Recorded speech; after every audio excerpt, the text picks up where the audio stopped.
എല്ലാവർക്കും നമസ്കാരം. യുഎഇയിലെ മലയാളികൾക്കിടയിൽ church street എന്നറിയപ്പെടുന്ന റാസ് അൽ ഖൈമയിലെ അൽ ജസീറ അൽ ഹംറ പ്രദേശത്താണ് നമ്മളിപ്പോൾ. യുഎഇയിലെ ഏറ്റവും വലിയ ക്രൈസ്തവ ദേവാലയങ്ങളിലൊന്നായ സെൻറ്റ് ആൻ്റണി ഓഫ് പാദുവ കത്തോലിക്ക പള്ളി ഉൾപ്പെടെ നിരവധി പ്രധാന ദേവാലയങ്ങൾ സ്ഥിതി ചെയ്യുന്ന സ്ഥലമാണ് ഇത്. പണ്ട് കാലത്ത് ഈ പ്രദേശം റെഡ് ഐലൻഡ് അഥവാ ചുവന്ന ദ്വീപ് എന്നറിയപ്പെട്ടിരുന്നു. വിദേശ രാജ്യങ്ങളിൽ നിന്നും മറ്റും എത്തുന്ന പ്രവാസികൾക്ക് തങ്ങളുടെ വിശ്വാസം മുറുകെ പിടിക്കാനും പ്രാർത്ഥനകൾ നടത്താനുമുള്ള ഒരു പ്രധാന കേന്ദ്രമായി ഈ സ്ട്രീറ്റ് മാറി.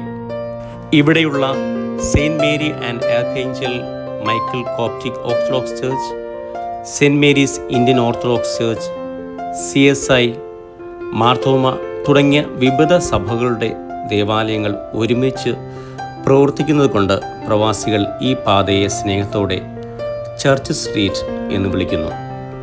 മലയാളമടക്കമുള്ള വിവിധ ഭാഷകളിൽ ഇവിടെ പ്രാർത്ഥനകളും കൺവെൻഷനുകളും നടക്കാറുണ്ട്. മറ്റ് എമിറേറ്റ്സിൽ നിന്ന് വ്യത്യസ്തമായി വലിയൊരു ക്രൈസ്തവ സമൂഹത്തിന് ആരാധന നടത്താനായി അന്നത്തെ ഭരണാധികാരികൾ ഭൂമി അനുവദിച്ച് നൽകിയതിലൂടെയാണ് ഈ ദേവാലയ സമുച്ചയം ഇവിടെ രൂപപ്പെട്ടത്. മതപരമായ ഐക്യത്തിൻ്റെ ഒരു ഉദാഹരണമാണ് ഈ പ്രദേശം.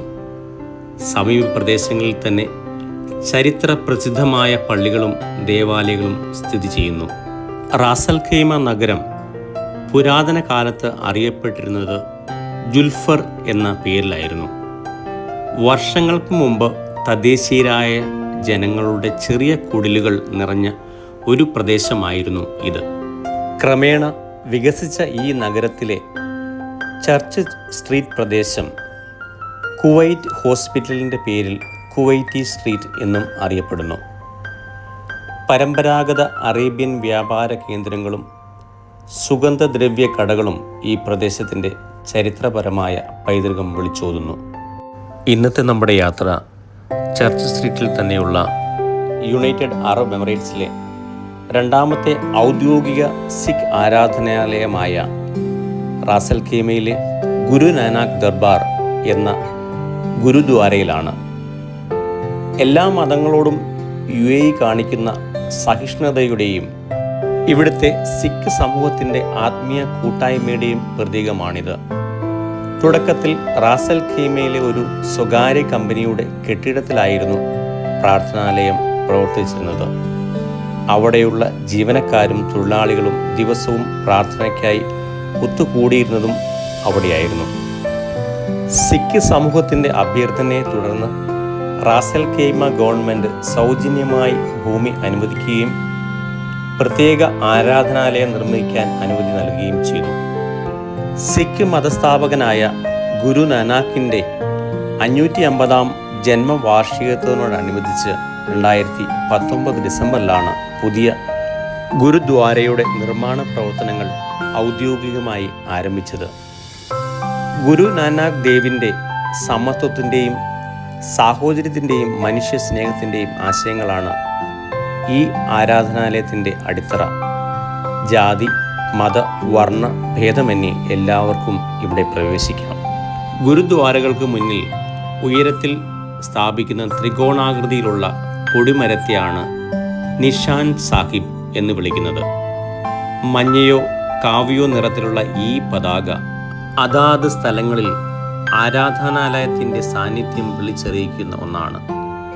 റാസ് അൽ ഖൈമയിലെ ഗുരുദ്വാരയുടെ പരിസരത്ത് ഈ പതാക ഉയർത്തുന്നത് സിഖുകാരുടെ ആത്മീയ സ്വാതന്ത്ര്യത്തിൻ്റെയും പരമാധികാരത്തിൻ്റെയും പ്രതീകമായാണ് കണക്കാക്കപ്പെടുന്നത്. ഗുരുദ്വാരയുടെ പ്രവേശന കവാടം അതീവ മനോഹരവും ആകർഷകവുമാണ്. ഗുരു നാനാക്ക് ദർബാറിൻ്റെ പ്രധാന ആകർഷണങ്ങളിലൊന്നാണ് ഇവിടുത്തെ പ്രകൃതി ഭംഗിയുള്ള പൂന്തോട്ടങ്ങളും മനോഹരമായ പരിസരവും. സുവർണ ക്ഷേത്രത്തിലെ സരോവർ മാതൃകയിൽ ജലാശയങ്ങൾ കൊണ്ട് ചുറ്റപ്പെട്ടതാണ് ഇവിടുത്തെ നിർമ്മിതി.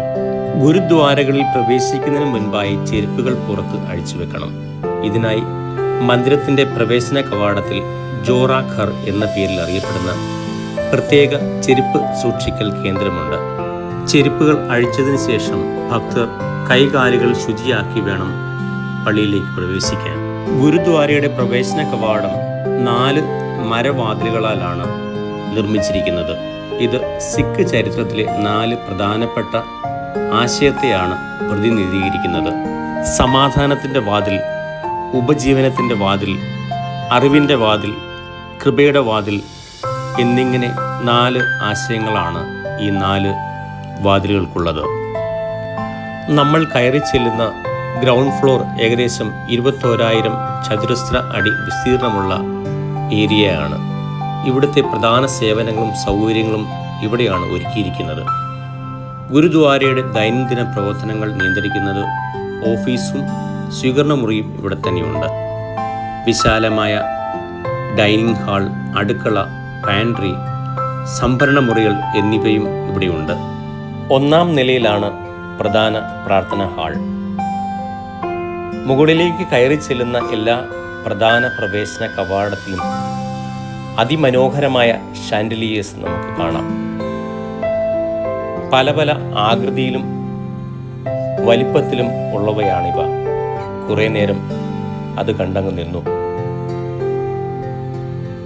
പ്രധാന പ്രാർത്ഥനാ ഹാളിൽ കയറുവാൻ പുരുഷന്മാരും സ്ത്രീകളും തലയിൽ പരമ്പരാഗത രീതിയിൽ തലപ്പാവ് അല്ലെങ്കിൽ സ്കാർഫ് ധരിക്കേണ്ടതുണ്ട്. ഇതിനുള്ള സൗകര്യം ഇവിടെ പ്രവേശന കവാടത്തിൽ ക്രമീകരിച്ചിട്ടുണ്ട്. എനിക്കും ഒരു സർദാർജി കെട്ടിത്തന്നു. എങ്ങനെയുണ്ട്? ഞാൻ മെല്ലെ പ്രധാന പ്രാർത്ഥനാ ഹാളിലേക്ക് പ്രവേശിച്ചു. ഗുരു നാനാക്ക് ദർബാറിലെ പ്രധാന പ്രാർത്ഥനാ ഹാളിൽ വിരിച്ചിരിക്കുന്ന പരവതാനികൾക്ക് ആത്മീയമായ വലിയൊരു അർത്ഥമുണ്ട്. സിഖ് മതവിശ്വാസമനുസരിച്ച് ദൈവത്തിന് മുൻപിൽ എല്ലാവരും തുല്യരാണ്. ജാതി, മതം, പദവി, സമ്പത്ത് എന്നിവയുടെ അടിസ്ഥാനത്തിൽ മനുഷ്യർക്കിടയിൽ ഒരു വേർതിരിവും പാടില്ല. അതുകൊണ്ട് പ്രാർത്ഥനയ്ക്കായി എത്തുന്നവരും ലങ്കാറിൽ പങ്കെടുക്കുന്നവരും വിവേചനങ്ങൾ ഇല്ലാതെ നിലത്തിരിക്കുന്നതിന് വേണ്ടിയാണ് പ്രത്യേകം തയ്യാറാക്കിയിരിക്കുന്ന ഈ പരവതാനികൾ. ഇത് വിനയത്തിൻ്റെയും കൂട്ടായ്മയുടെയും പ്രതീകമാണ്. പരവതാനികൾ സാധാരണയായി മനോഹരമായ പർപ്പിൾ അല്ലെങ്കിൽ ബേജ് നിറത്തിലുള്ളവയാണ്. ഇസ്ലാമിക സംസ്കാരത്തിൽ നിന്നും മുഗൾ വാസ്തുവിദ്യയിൽ നിന്നും പ്രചോദനം ഉൾക്കൊണ്ട് നിർമ്മിച്ചവയാണിത്. ഇവ യുഎഇയിലെ പല ചരിത്രപരമായ പ്രാർത്ഥനാലയങ്ങളിലെയും പരവതാനികൾ ഇന്ത്യ, ഇറാൻ എന്നിവിടങ്ങളിലെ വിദഗ്ധരായ തൊഴിലാളികൾ മാസങ്ങളോ വർഷങ്ങളോ എടുത്തുകൊണ്ട് നെയ്തെടുത്തവയാണ്. ഇവയിൽ പ്രകൃതിദത്തമായ നൂലുകളും പച്ചക്കറി അധിഷ്ഠിതമായ ചായങ്ങളും ഉപയോഗിച്ചിരിക്കുന്നു. ഇത് പറയുമ്പോൾ ഗുരു നാനാക്കിൻ്റെ ചരിത്രത്തിൽ പരവതാനിയുമായി ബന്ധപ്പെട്ട ഒരു പ്രധാന കഥയുണ്ട്. അത് സൂചിപ്പിക്കുന്നത് അഹങ്കാരത്തേക്കാൾ വലുത് ഭക്തി എന്നാണ്. കഥ ഇങ്ങനെയാണ്. ബ്രഹ്മദാസ് എന്നു പേരുള്ള ഒരു പണ്ഡിതൻ തൻ്റെ സിദ്ധികൾ ഉപയോഗിച്ച് പറക്കാൻ കഴിയുന്ന ഒരു പരവതാനി നിർമ്മിച്ചു. ഗുരു നാനാക്കിനെ കാണാനും തൻ്റെ കഴിവ് തെളിയിക്കാനും അദ്ദേഹം ഈ പരവതാനിയിൽ സഞ്ചരിച്ചെത്തി. എന്നാൽ അഹങ്കാരത്തോടെ എത്തിയ ആ പണ്ഡിതന് ഗുരുവിനെ കാണാൻ സാധിച്ചില്ല എന്ന് മാത്രമല്ല, അവിടെയും നിന്ന് മടങ്ങാൻ ശ്രമിച്ചപ്പോൾ ആ പരവതാനി പറക്കാൻ തയ്യാറാകാതെ അദ്ദേഹത്തെ വലിയ അപമാനത്തിന് ഇരയാക്കി. പിന്നീട് ഗുരു നാനാക്ക് അദ്ദേഹത്തിന് പറക്കുന്ന പരവതാനി പോലുള്ള മാന്ത്രിക വിദ്യകളല്ല, മറിച്ച് ഈശ്വരഭക്തിയും എളിമയുമാണ് ഏറ്റവും വലുതെന്ന് ഉപദേശിച്ചു കൊടുത്തു.